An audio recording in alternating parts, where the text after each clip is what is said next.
I'm going to go out on a limb and say that I think that most people like good movies.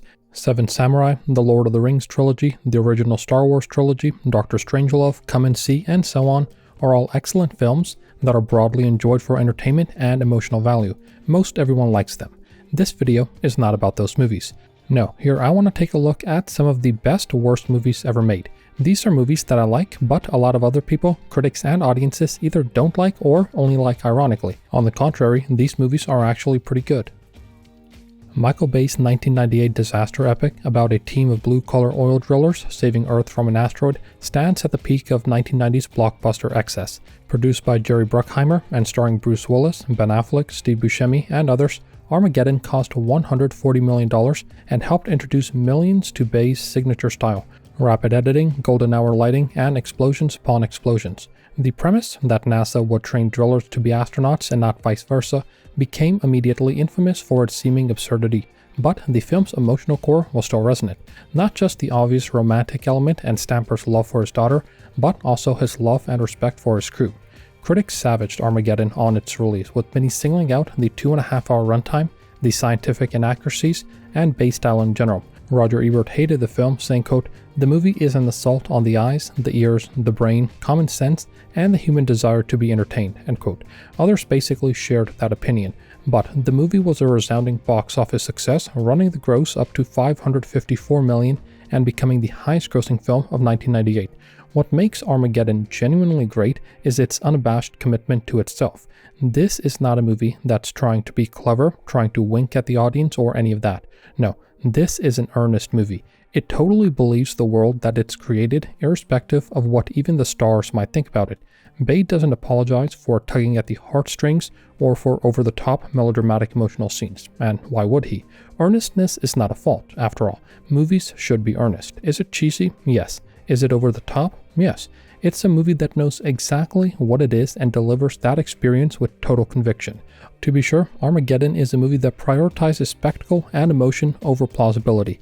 But I'm not watching a documentary here. I imagine that most viewers are intelligent enough to discern between the two. What I want from a movie like Armageddon is a film-going experience unlike any other, and that's exactly what I got. The movie helped solidify Michael Bay as Hollywood's premier action director. It was his third feature after Bad Boys and The Rock, and those two had made bank as well. Some people want to gloss over the fact that making money is an important part of making movies, and if anyone has gotten close to cracking that code, it's Michael Bay.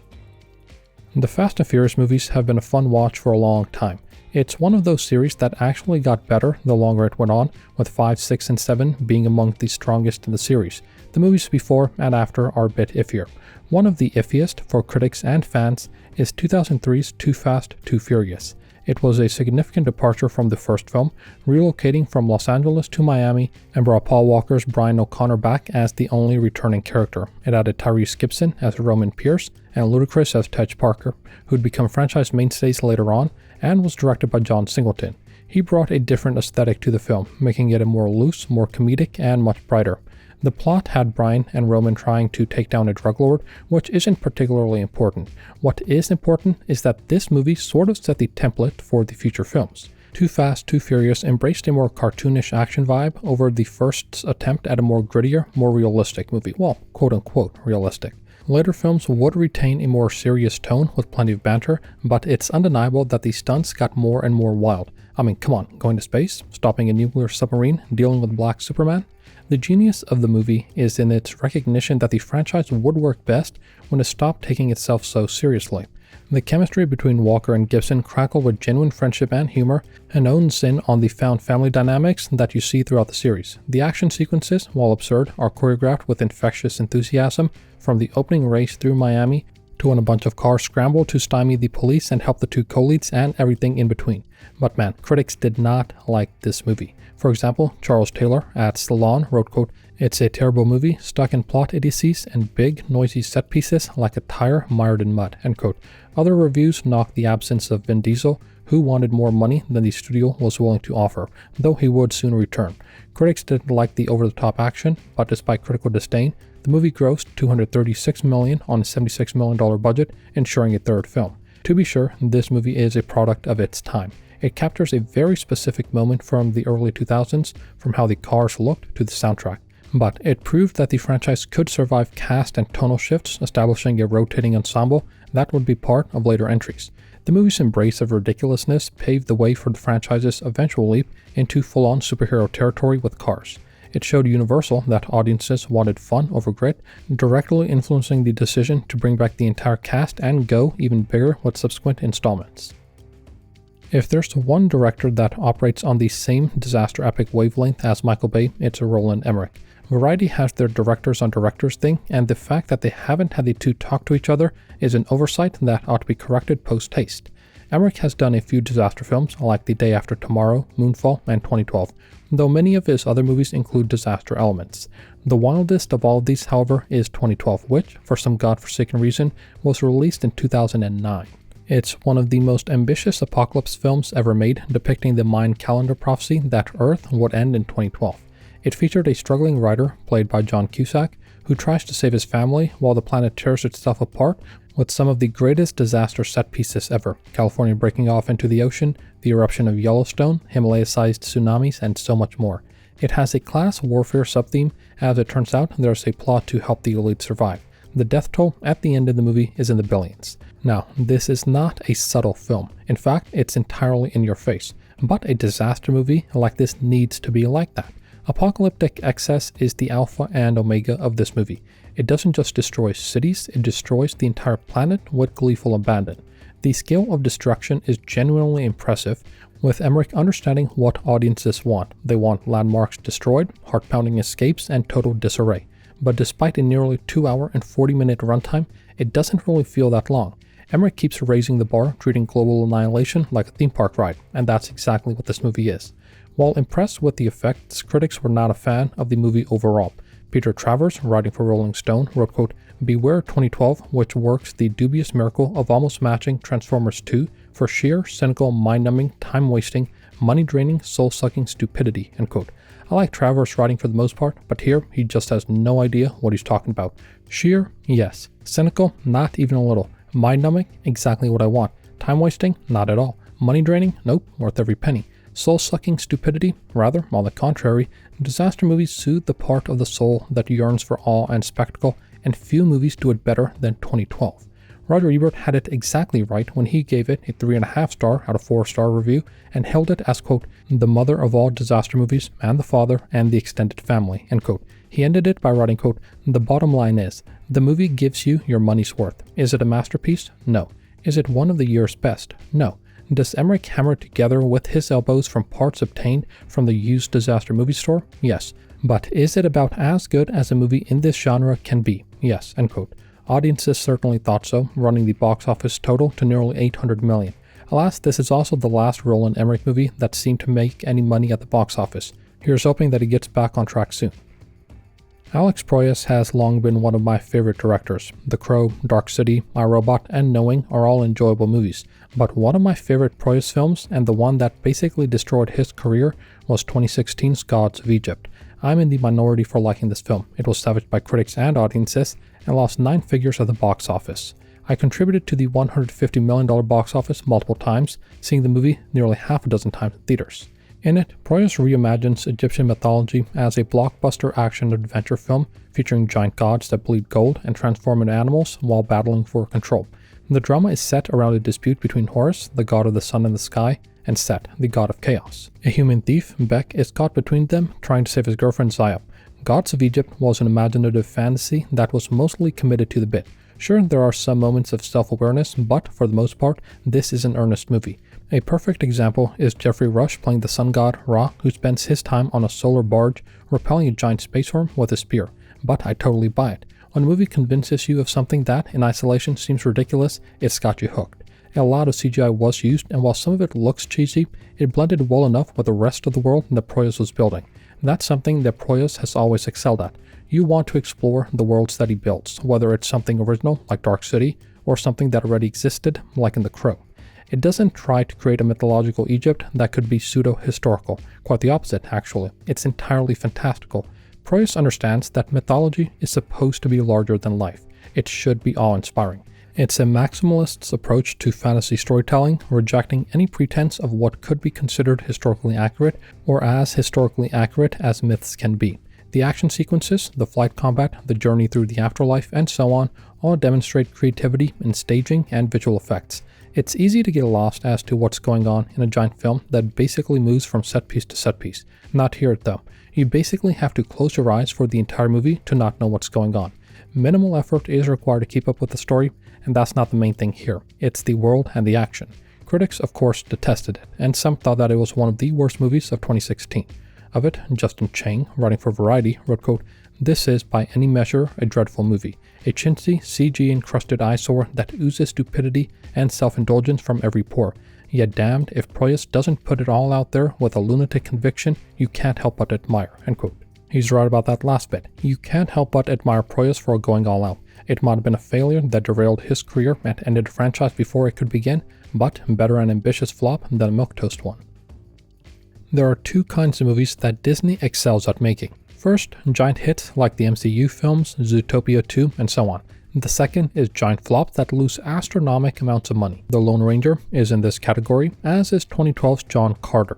This was Andrew Stanton's live-action directorial debut. He had previously directed Finding Nemo and WALL-E, both spectacular successes, and decided to try his hand at adapting Edgar Rice Burroughs' A Princess of Mars next. It starred Taylor Kitsch as John Carter of Mars, a Confederate soldier who gets transported to Mars, where the allure of gravity gives him superhuman abilities. The movie had a massive $250 million budget, but it's one of those movies where you see it all on screen. Giant airships, elaborate alien civilizations, giant Martians, Kashmir by Led Zeppelin, none of that comes cheap, least of all Led Zeppelin. It was all in the service of bringing decades-old source material to life for a modern audience. That represented one issue. A lot of movies in the intervening years had cribbed from Burroughs' work, making the original feel oddly derivative. But John Carter is actually a solidly crafted adventure film that delivers wonder and excitement. The world building is impressive, creating a lived-in Mars with distinct cultures, politics, and ecosystems. It's a film that merges CGI and practical stunts effectively, which, considering Stanton's background, is at once surprising and obvious. The Thark design and motion capture performances bring real emotion to the alien characters. Stanton's direction also brings heart to the material, playing the romance and friendship elements sincerely. I was up in the air on how well Kitsch's John Carter and Lynn Collins' Stage of Thors would work together, but they seemingly had great chemistry, and I would have loved to see more of them in future films. The movie respects Burroughs' pulp roots while updating sensibilities for modern audiences. It's beautiful, earnest, and entertaining. Its failure stemmed from marketing and timing rather than quality. Even critics who weren't totally down on this one like they were other films. NPR's Ian Buckwalter wrote, quote, "When Stanton lets the film be pure popcorn entertainment with swashbuckling set pieces and lovable, corny romanticism, it's a great ride in the Indiana Jones tradition," end quote. He's right about that. Alas, the movie got mollywopped at the box office. It had one of the worst marketing campaigns of all time. Even a slight name change would have helped. Why they didn't call it A Princess of Mars or even John Carter of Mars is beyond me. The movie put a dent in both Kitsch and Collins' careers, which is unfortunate. All they did was play their roles to the best of their abilities, which was decent enough. A planned trilogy was quickly cancelled, though, like The Lone Ranger, the movie has undergone a critical reappraisal in the decade plus since its release. The rap's Drew Taylor captured my overall sentiment well, quote, "It has a winsome, earnest spirit and the action sequences bristle with ingenuity and life. It's goofy, but it's also incredibly fun, and harkens back to previous adventuresome live-action Disney movies like The Rocketeer and Dick Tracy, both costly productions that underperformed and both now cult favorites. The design and the cinematography are genuinely stunning, and Stanton takes big swings, like Casino Carter massacring a race of evil Tharks that is intercut with him burying his wife and child back on Earth. The movie really goes for it in a way that few blockbusters do. Stanton left it all on the field," end quote. That he certainly did. 2017's Valerian and the City of a Thousand Planets was one hell of a production. Luc Besson adapted the beloved French sci-fi comic series Valerian and Laureline, played by Dane DeHaan and Cara Delevingne respectively, for a staggering $180 million, making it the most expensive indie film ever made. This is a movie where every dollar is represented on screen. Besson created a visually overwhelming universe filled with bizarre creatures, impossible architecture, and psychedelic imagery. He brings the same kind of imaginative excess that he'd shown with The Fifth Element, creating a lived-in future with incredible detail. I think Valerian has two important things going for it. The first is the aforementioned visual creativity, as well as the world building that goes along with it. This isn't a sci-fi movie where the sci-fi elements are basically tacked on to our own world. Every frame is packed with detail, with aliens and environments that look and feel alien. The second is its view of the future. A lot of sci-fi now, for good reason, feels dystopian. It makes sense, but Valerian's optimism about the future of humanity, its emphasis on cooperation between species, and the earnestness of the world that's being created is great to see. The movie has a retro-futuristic vibe in places that harkens back to a time when people were excited about what technology and the future had to hold, not miserable when they thought about it. One thing that I keep coming back to is earnestness. That is to say, a lot of movies, especially big blockbusters, seem afraid to be earnest, to be sincere. They undercut serious moments with quips or snark, they wink at the audience, trying to let them know that the filmmakers are in on the joke, and that the actors and filmmakers seem like they're almost embarrassed to be there. Not with Valerian. Besson and the cast are totally committed to the film that they're making. Some things might seem ridiculous, but they play it completely straight. This is the kind of big swing, romantic sci-fi earnestness that we need more of. The movie spends time luxuriating in the environments that it creates, not feeling forced to move on. Critics were fairly divided on the film. They had praise for the visuals, but found the leads lacking in chemistry and charisma. I disagree with that partially. I think Delvine plays her role well, whereas Tahan seems to be out of place. Their chemistry is fine, but I think Delvine's character could have worked better off of someone else. Peter Subsinski, writing for Roger Ebert, puts it well, quote, "It's a film filled with humor, charm, excitement, and so many memorable images that many viewers will find themselves struggling to keep from blinking so as not to miss any of the eye-popping delights crammed into each overstuffed frame," end quote. He's right about that. It's the type of all-out spectacle-laden film that we need more of. Alas, it made just $226 million at the box office, a surefire flop. Still, I'm an optimistic guy, and I hope we get another one of it eventually. Is that likely? No. Am I still holding out hope almost 10 years on? Yes, and I will continue to do so. 1998's Godzilla is a much reviled movie, not just by critics, but also by fans, by Toho, and by Roland Emmerich, who directed the damn thing. Emmerich and Dean Devlin, who both worked on 1996's Independence Day, teamed up to bring the King of the Monsters to the big screen on behalf of Hollywood for the first time. The film starred Matthew Broderick, Jean Reno, and Maria Pitillo, and it had a radically redesigned Godzilla, transforming the upright force of nature into a fast, agile lizard-like creature that could not only be killed by conventional weapons, but had an agility rarely seen from Godzilla. I say rarely because it's undeniable that past versions of Godzilla also had an undeniable agility and a je ne sais quoi. Instead of being awakened by nuclear testing, it's implied that nuclear testing in French Polynesia is actually what created Godzilla in the movie. It makes the nuclear metaphor a bit clearer, and it's one of the aspects that, one could argue, made for a positive change. Godzilla has long been a metaphor for the bomb, but whereas he's awakened by it in previous iterations, this time it's responsible for its creation. Sure, that also makes it far less subtle, but subtlety isn't a measure of quality. I think what other people like about the movie, and also what fans of Godzilla might not like, is that this is more of a disaster film than anything else. In that, it's like a lot of Roland Emmerich's work. On that front, it's wholly committed to the bit as well. It has some callbacks to the original, such as the giant footprint, the attack on the fishermen, and so on, but at other times you're watching a thriller film, such as with the baby Godzillas in Madison Square Garden. Emmerich excels at large-scale destruction, and watching Zilla rampage through New York is fun to watch. The movie moves quickly and delivers spectacle more or less effectively, rarely boring despite its many flaws. As a generic giant monster film, divorced from Godzilla expectations, it's a perfectly solid bit of entertainment. That, of course, is also where the problems lay, and where the criticisms arise. Takashi Yamazaki, who directed Godzilla -1, put it quite well. He said 1998's Godzilla was, quote, "a fun film, but I can understand the people who also say this isn't Godzilla. I think as a kaiju horror type of film, it is quite well executed, and to their credit, I think it was the first time Godzilla was rendered in a digital context and methodology, so that was a huge achievement for its time," end quote. That is, while he thinks that the film is fine on its own, the fact that Godzilla could have been any giant monster means that it's only Godzilla in name, not in spirit.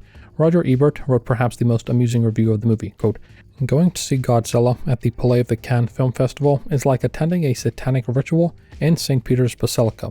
It's a rebuke to the faith that the building represents. Cannes touchingly adheres to a belief that film can be intelligent, moving, and grand.